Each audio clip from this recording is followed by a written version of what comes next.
오늘 말씀은 루벤 지파의 기업에 대한 말씀입니다. 루벤 지파는 야곱의 첫째 아들 루벤의 자손들로 형성된 지파들이죠. 장자, 어떻게 보면 혈육적으로 보면 장자 지파라고 하지만 영적으로는 장자의 지파 역할을 하진 않았죠. 하나님 앞에도 올바르고 또 열정적이었던 루벤 지파가 장자 지파가 되어 예수 그리스도가 그 지파에서 나오게 되는 것이죠. 다윗도 거기서 나오고 예수 그리스도도 거기서 나오게 되고, 요즘도 유대인 그 지파로 통합됐던 것을 되어져 있는 것을 봅니다. 루벤 지파는 그 기업이 요단 동편에서 분배받습니다. 요단 동편에 분배를 받고 있고, 그 기업의 분배는 가정을 따라서 주어지겠죠. 지도를 잠깐 보겠습니다. 이쪽 부분입니다.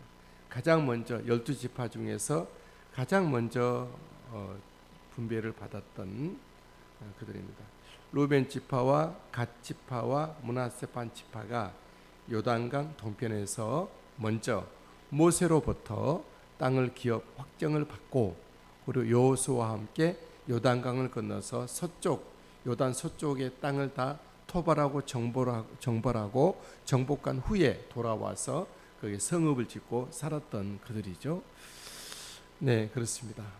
루벤 지파는 요단 동편에 먼저 땅을 분배받았습니다. 15절 말씀에 모세가 루벤 자손의 지파에게 그들의 가족을 따라서 기업을 주었다.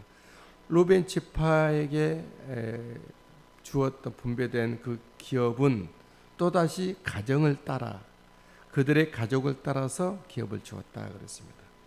이처럼 가나안 땅 분배는 지파 간에도 공평하게 분배되었고, 또 지파 안에 각 가정에게도 공평하게 분배될 필요가 있었습니다. 그래서 공평이라는 것은 각 가정의 단위로 똑같은 크기를 줬다는 것은 아니죠. 어떤 가족은 숫자가 많을 수도 있고 적을 수도 있고, 가족의 수에 따라, 그리고 그 땅의 지형의 여건에 따라서 어떤 땅은 똑같은 크기가 아니라 그렇다면 산만 잔뜩 줄 수도 있고, 어떤 데는 또 비옥한 평지를 받을 수 있는데, 이것을 다 감안하여 공평하게 분배가 되어졌다라는 것이죠. 이처럼 하나님은 하나님의 백성들에게 하나님의 은혜와 은총과 은사와 또 필요를 공급해 주실 때에 공평하게 주시는 하나님이십니다. 어떤 사람 예수 믿으면서 나는 왜 이럴까? 나에게는 너무 받은 게 적다. 나는 또 진짜 충분한 것은 받지 못했다. 그런 평생 동안 내가 기도하고 원해도 하나님은 나에게 더 이상 주지 않는다. 이렇게 불평하고 하나님 앞에 마음에 부담을 가지고 있는 사람들이 있을 수가 있죠. 그건 성경을 잘 알지 못해서 그렇고, 하나님의 공평함을 알지 못해서 자기 중심적으로 자기의 함몰되어 있는 그런 생각이.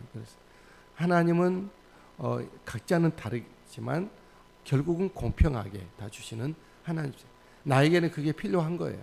그것이 없으면 또 나는 또 어떻게 될지 모르는 것이죠. 하나님은 너무나도 잘 아시는, 나보다 더 잘 아시는 우리 하나님께서는 공평하게 우리에게 모든 것을 허락해 주시죠. 지금 내게 있는 것이 불공평하다고 여기지 않게 되길 바라고, 공평하신 하나님을 찬양할 수 있게 되길 바랍니다. 우리 잘 알고 있는 송명희 시인은 태어날 때부터 그는 소아마비 1급 장애를 가지고 일어났죠.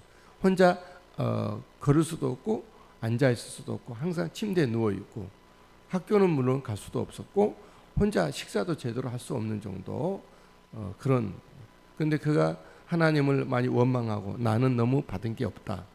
그렇게 하면서 침대에서 떨어져서 자살을 시도하지만 그것조차 쉽지 않고, 나는 죽을 수도 없구나. 그런 어떤 일기장에 있지만, 그러나 그 예수님을 영접하고 그가 깨닫는 것은 공평하신 하나님이구나. 나에게는 남이 없는 것을 주었구나. 이렇게 하면서 그 찬양 가사를 썼죠. 공평하신 하나님. 하나님은 나에게는 이것을 모든 사람에게 다 주시지 않거든요. 이 사람에게는 이거 있다 그러면 이 사람이 이거 없는 것입니다. 또 저 사람에게 이것이 없다 그러면 또 이것을 준 것이죠. 그래서 공평한 각자에 맞게끔 주시는 하나님.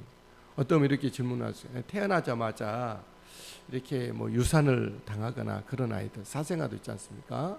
사산당하는 그런 그 아이들에게는 어떻게 공평하다고? 하나님은 그 속에 뭔가가 있었을 거예요. 우리가 알지 못하는. 어쨌든 하나님은 공평하세요.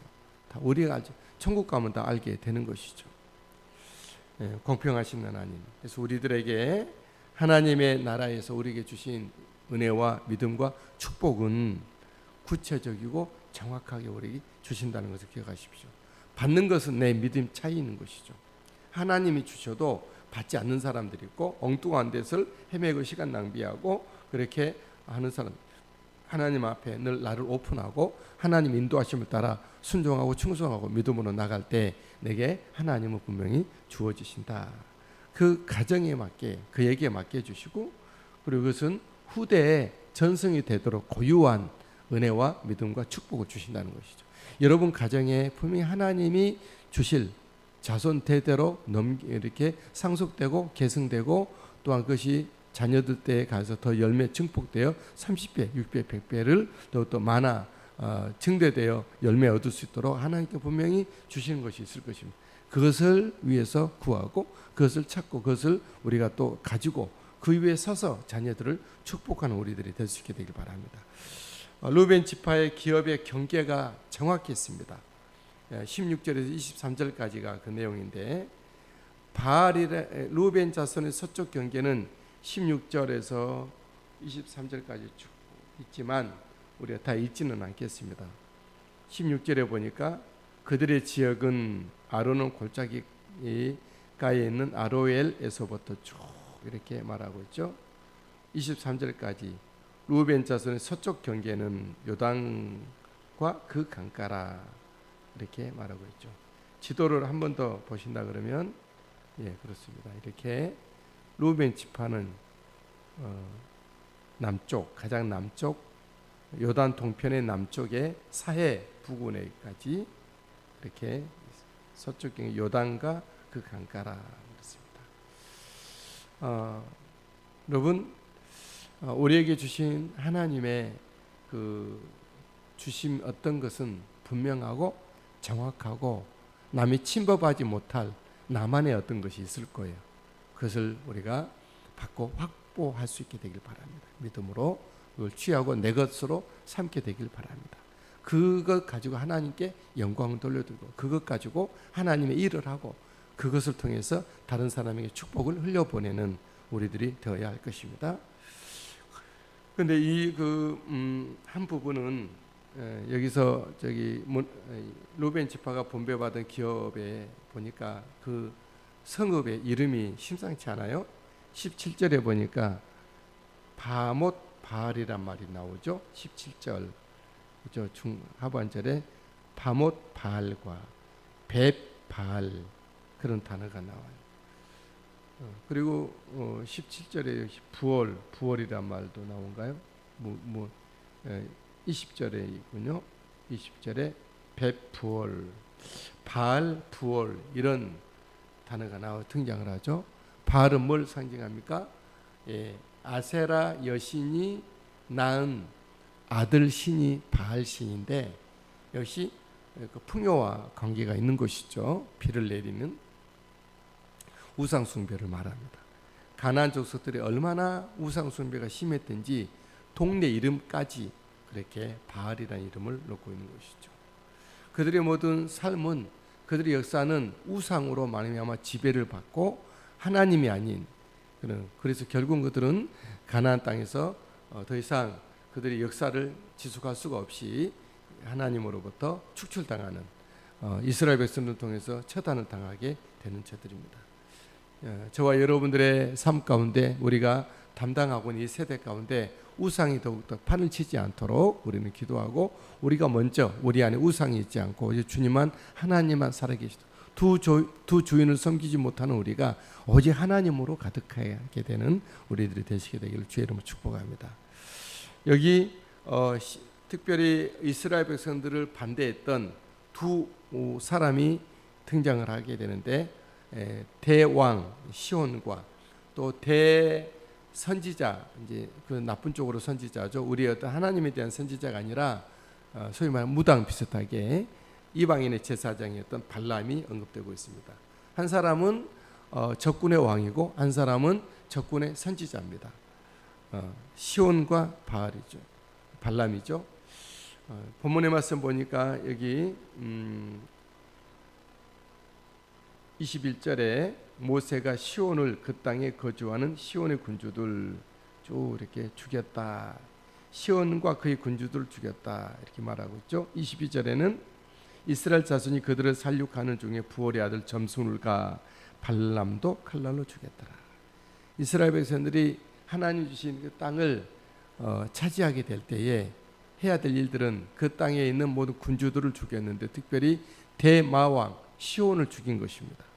그리고 발람 이방의 점술가 제사장 무당이라고 말씀드립니다. 그 무당을 발람도 칼날로 죽였습니다. 이 대마왕 대왕 그 적군 왕 시온은 어떤 사람이냐면 이스라엘 백성들이 모세와 함께 이제 가나안으로 침군하 가고자 할 때 이쪽 루벤 지파의 땅으로 들어오기 시작합니다. 그래서 길만 열어달라, 우리가 당신들을 해하지 않겠다 했을 때 아모리 왕 시온이 이스라엘 백성들을 대항하여 전쟁을 벌였죠. 그래서 모세는 어쩔 수 없이 그를 쳐 죽였습니다. 또 발람이라고 하는 선지자는 어떤 일이 있습니까? 발락이라고 하는 사람의 뇌물을 받고 이스라엘 백성들을 위해서 산꼭대기에 올라가서 저주했던 이방 제사장이었습니다. 어쨌든 하나님의 일을 방해하는, 하나님의 사람들을 방해하는 그들은 하나님의 원수가 됐고 하나님의 백성의 적이 되어 그들은 처단될 수밖에 없었습니다. 여러분, 저와 여러분들이 볼 때 하나님의 행사를 대적하면 이들의 결국이 어떻게 되는지를 우리는 잘 보고 있습니다.